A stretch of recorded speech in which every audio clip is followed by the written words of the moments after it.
IIT Coimbatore, Chief Guest of Honor Mr. A.K. Pattabhiraman, Head Accreditation Process for Southern India and Academic Interface for Tamil Nadu Tata Consultancy Services, Chennai. We also welcome all the dignitaries and the gathering for the International Conference on Contemporary Management Practices. Let us take a moment to clear our minds and focus our attention on our purpose for being here. Let us unify ourselves in the spirit.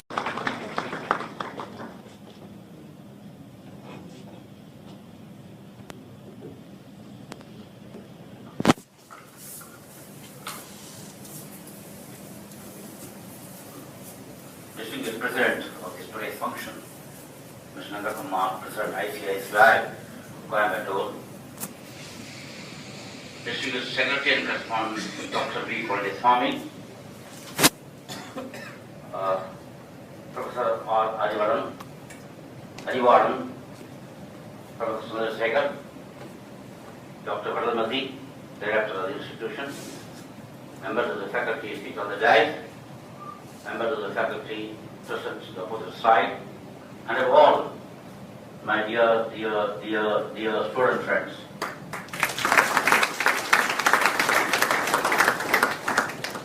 I am indeed delighted to participate in the wonderful meeting being organized by this institution. I am grateful to the leadership team for the gracious invite and for all the facilitations they have done. When Mr. Ramakrishnan came and asked me, I had no idea about the institution, but I made subsequent inquiries from various sources. And I came to know that the institution is making tremendous strides in a very short span of time, making a very determined effort to carve out a niche for itself in the cognitive education world. There gave me confidence. Normally I do research before going to the institution. I make a lot of inquiries, and the inquiries give positive results. This particular institution is taking efforts to organize such a meeting so that the ability to learn, the ability to do things on your own takes place in this conference, and it will take you further and further and further.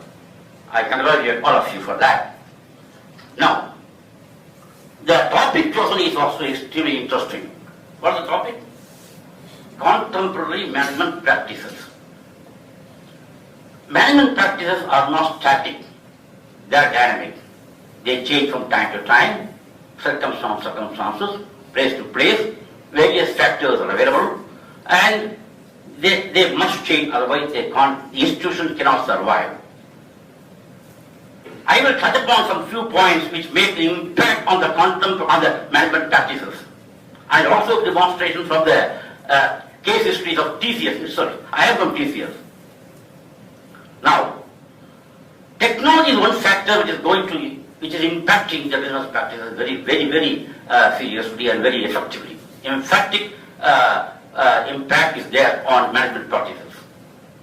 All of us know that technology cannot survive if it does not go to the market.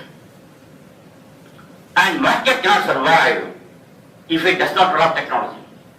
Both are intricately intertwined, and one cannot be separate from the other without damaging the both. For example, I will give an example of the TCS itself, of the IT industry which I seek to represent. Sometime in 1980s, sometime in 2000, we came out with the global delivery model.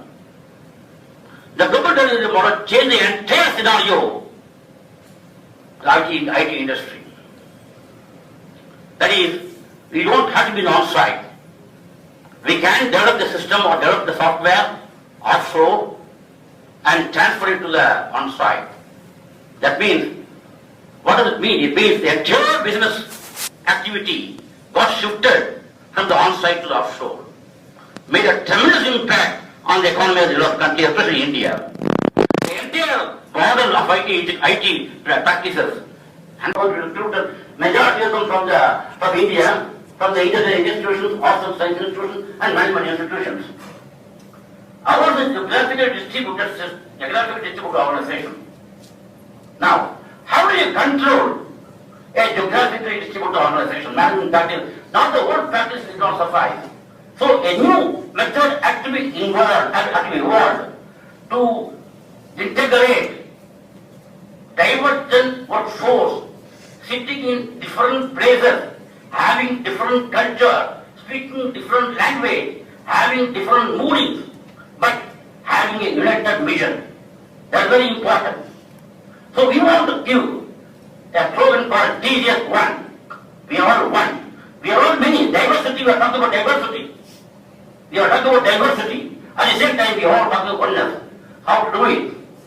This was a question posed to me when I went to a village college, rural college, in Coimbatore, in Kannur district, VSP Engineering College, when I was accreditation. One of a very young girl, a first-time learner, maybe from a Dalit family, because I could make it up from her face. She came and asked me, you say you are present in 145 countries in the world. Tell me, how do you manage? The concept of management was in her mind. I was very struck. I got struck by the question because she was not exposed to any system of the world. For the first time she came into college and she asked a question of this kind, not exposed to management. But she asked me, how do you manage? In a very faulty language. It's not a perfect English, but I could get the point. I could get the question asked. I was dumbfounded. The question was, how do you manage? Now I have explained because many things. How do you bring about integration? We have a system called Lotus Note, Ultimatics. We have got two such tools with which we integrate the entire workforce. For example, I was in IIT Madras for a long time. And if I had to go to a conference in Delhi, I had to fly. There is a government organization. I have, what is the director could permit me to fly. I had to put up a note. The note goes to the dean. The dean puts up to the director. Director approves it. It gets back to registrar. Registrar issues an order. Goes to travel desk. They issue a ticket. Something of the time. It takes about 4 days. In TCS today, I am sitting here. My boss sits in New Jersey in America. And superior boss sits in London. I sent a message to him. In 3 minutes time it reaches New Jersey. And another 3 minutes time it reaches London. In 10 minutes time we get approval. The approval gets disseminated to the task desk. Within half an hour I get the ticket on the table. There is a type of decision-making process has been built into the system. How it is possible? It is possible because of the technology. So technology integrates, technology impacts, technology actually makes a very deep impact on the processes and practices of industry. So it is a very important thing. I will give something examples, you must have noticed about it, I do not know. In the 1970s, when the computing system was introduced in banking system, at the time there were no computers in bank. In those days they were called electronic data processing, EDP. There was a panic in the bank and people ran helter-skelter and very cash strike, thinking that this system will result in unemployment, people will throw out of the job, promotion will stultify, all of these things that were there. But they went ahead. There was a wild cash strike everywhere. 75 was emergency, all went into shell and it was imposed. Now, can you think of a banking system without computers? IT? Today, we don't need banks. We need only banking. Banking without bank is possible. How? IT. Has it thrown out the people out of the jobs, the government factor, the government public policy, the public attitude? What is globalization? The President mentioned about it. Narendra Modi went on a fight. I am in the Infosys technology director, the founding father of IT industry today. Founding father specifically, Infosys, Narendra Modi was one of the lead figures who has put IT industry on the map of the world. He defined it this way. Purchase the raw material from a country where it is cheap. Get it manufactured in a country where the cost is competitive. Sell it in a country where the profit is maximum. What a very pitchy explanation. And that is possible only when IT is there, when technology is there. So, every sector we find the impact of technology on the management practices, and I am sure that you will discuss these things in various seminars, and proceedings of these things will be very useful to all of you. And very good morning. Welcome to all the dignitaries, students and lecturers.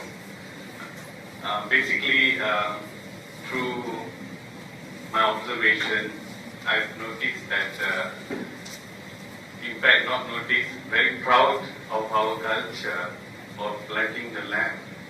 Thank you. My dear friends, I visited many countries and appointed as adjunct professors in Philippines, in Vietnam, in Thailand and so forth. But when this sort of episode starts with the culture, it really touches my heart. Thank you to all of you. Okay, I would like to share a little bit about Olympia College, and then I will focus on the management aspect of it as well. Just for your information, we are honored to be a part of an international conference on contemporary management practices, as we are affiliated with a number of institutions, partners locally and internationally from Malaysia, UK, Australia, Switzerland, Poland and US. That means Olympia College has affiliations with many countries, and we provide the degree programs, master's level, DPA level from foreign institutions, and Olympia is just an instrument. They cater for the students, and then they will take home the certificate 100% delivered by the foreign institutions. Okay, and the Raffles Education Group, the tagline is the employer's choice. That's a very interesting word, employer's choice, because I did my PhD in consumer psychology, and there is two theory very focused. One, they treat student as a product. Another theory says student as a customer. And however, there were a lot of debate among the researchers at the world level have taken place on these two theories, student as a product, student as a customer. And do you know which one won? Which philosophy? Basically, the employee's choice. That means student as a product. That means the institution preparing all the gems to face the challenging work. And this relates to the title. Consciously competent managers, they suffer. For them, just imagine you are driving in your car, first time in your life, you're so conscious, right? When to park, how to drive, and you're so careful. Am I correct? And that is the meaning of consciously competent managers. The unconscious competent managers, they're experts, they're professionals, they're self-sufficient, and they don't need any guidance. They just sit in the car, they just go to the house, they go to places here, they're unconsciously competent. Do you understand? That means they go into trance, the time goes off, the dog barking disappears, people shouting, screaming disappears. When they concentrate on their studies, everything just dies off. They're very much focused. This is what we call unconsciously competent. And we also have a dignitaries here. For the function to share their thoughts in their own perspective. This is what contemporary exactly means. When Mr. Pattabhiraman came to the dais, he was talking about his perspective of TCS and technology. While my friend Nandakumar came to the dais, he was talking about the organizational significance and how his organization ICACA is making a role in evolving different management principles, thereby teaching the people around Coimbatore. When my friend Arulalan came, he was talking about how the Olympia College has evolved in that, and how in that process you and I learn out of Olympia College. This is really contemporary management practices.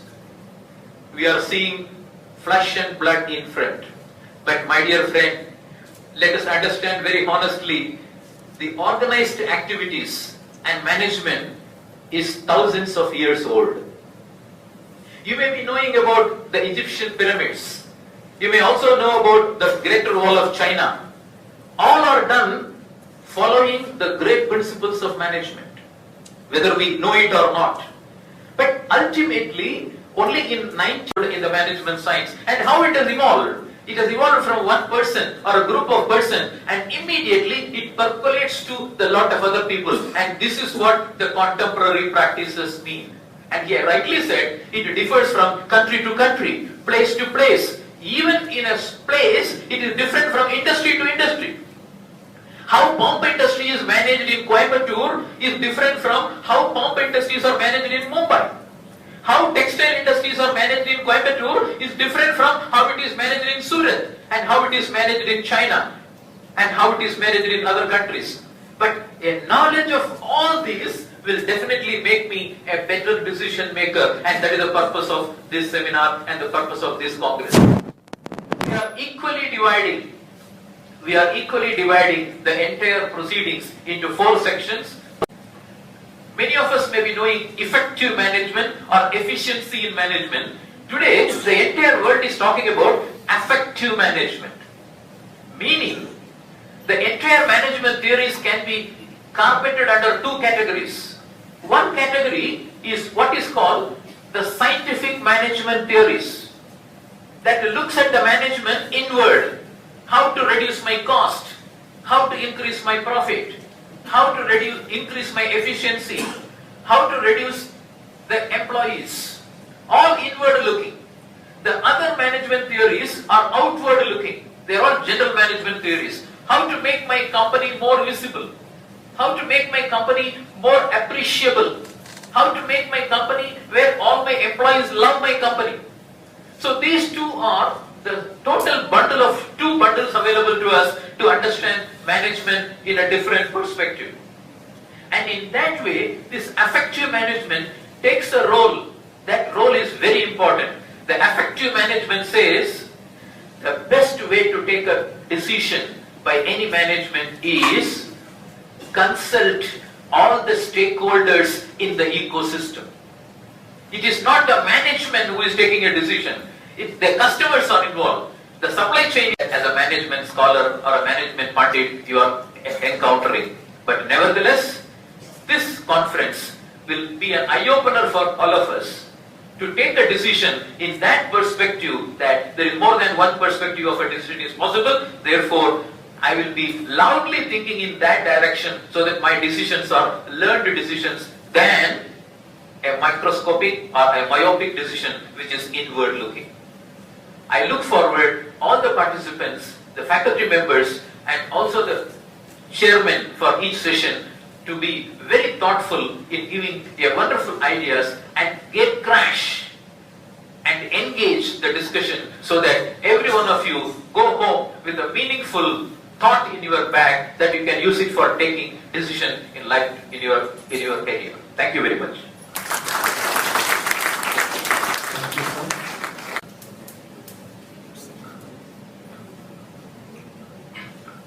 Greetings to respected President, Honorable Chief Guests, distinguished